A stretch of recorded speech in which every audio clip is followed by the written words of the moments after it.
Don't worry, Elena is fine now. Here are some phrases to remember from this lesson.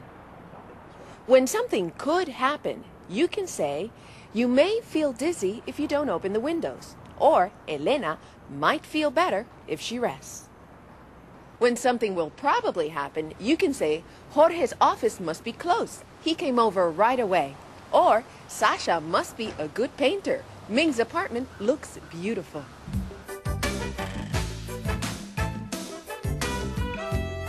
Now, let's listen to some other people talk about their houses or apartments.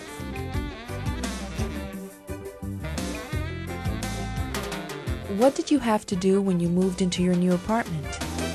I had to do a lot of work when I moved into my apartment. It had previously been rented to a number of people who didn't take very good care of it, so I had to paint it and clean it.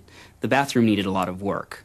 When I chose my apartment, I had very little to do other than to move right in. The apartment was clean and in perfect condition. When we moved into our new apartment, we actually had to do some painting, clean the floors. The apartment was a little messy before we moved in there, so we had to do a lot of cleaning first. We had to arrange all of our furniture and our belongings into a space that was smaller than we had lived in before. It took a long time. How often do you clean your house? Clean my house about once a week. I try and clean my house at least once a week because I work full-time. I don't get a lot of time for cleaning, so I usually try to clean on Saturdays. I try to clean my apartment once every 1 or 2 weeks. What products do you use to clean the bathroom? I use a tile cleaner for the tiles in the bathroom and the kitchen, a mild soap on the wood floor in the kitchen, and a glass cleaner for all the glass and shiny surfaces. To clean the bathroom, the kitchen, and the floors, I usually try to use a disinfectant type of soap. To clean my kitchen and bathroom, I use Ajax and Less Toil on the tiles and floors. I use a lot of bleach when I clean my apartment to clean the counters and the toilet and pretty much everything except for our hardwood floors, and we have a special wood cleaner for that. When we clean our floors, we use a very strong detergent that has ammonia in it to make sure the floors get clean. Have you or anyone you know been ill from those cleaners? I've never gotten ill from those cleaners, and I don't know anyone that's gotten ill from those cleaners. But I can understand that that could happen if somebody were to use them improperly. I have never gotten ill from those type of cleaners. I try to be safe when I'm using them, wear gloves, and not inhale any of the fumes. I once had someone help me clean the house, and she was affected by household cleaners. Where do you store cleaners and other chemical products? We store cleaners and chemicals in a cabinet in the kitchen where we have a child safety lock to keep our daughter from getting at them.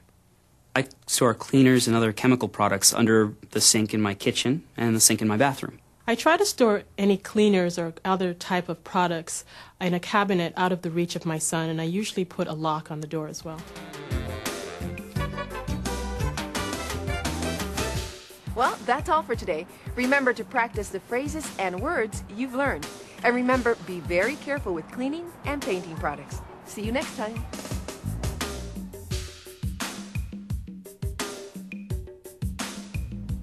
Hi. Today we're going to see Ming's aunt to ask about alternative medicine like acupuncture, herbal remedies, and dietary changes to relieve pain and stop smoking. Here are some words we'll use in this lesson.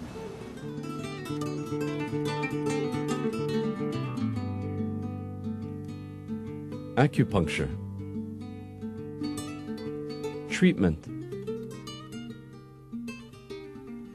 Needles. Chart.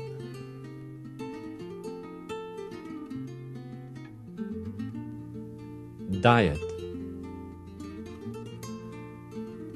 Vegetarian. Health food.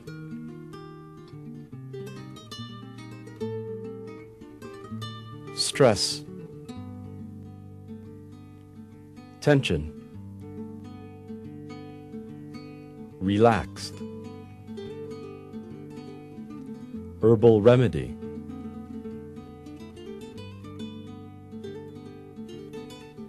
Yoga. Meditation. Massage. Therapy.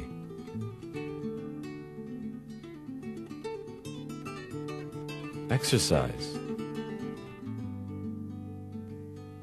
Aerobics. Weight training. Jogging.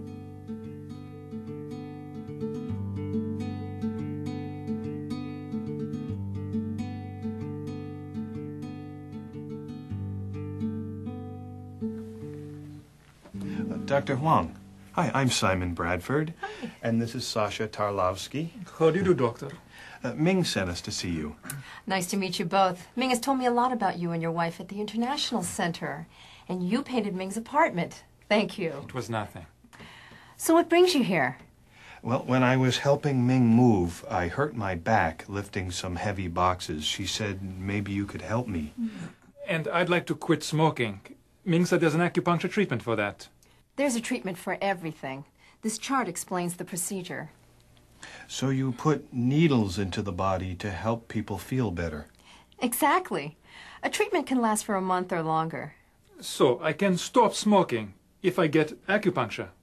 Yes, I'll also tell you what to eat and what else to do. What kind of food do you eat? Well, when I'm working, I usually eat fast food. I know it's not good for me. No, it's not. But my mother cooks me good food on weekends. How is your diet, Simon? Oh, we have lots of great Dominican food. Rice, beans, vegetables. We usually have fish instead of meat. That's good. What type of medicine do you take when you're sick? I usually get something from the drugstore. Well, I recommend herbs. There are herbs for all sorts of illnesses. Coughs, colds, and fevers. I see. Do you get much exercise? I paint houses, so I get lots of exercise. I have to admit I don't get that much. Exercise and relaxation like yoga or meditation are good. Well, I'd like to try acupuncture for my back. And I'd like to try to quit smoking. All right, I can give you the first treatment now if you have the time. Well, I do. What about you, Sasha? Me too. You can go right in there and change.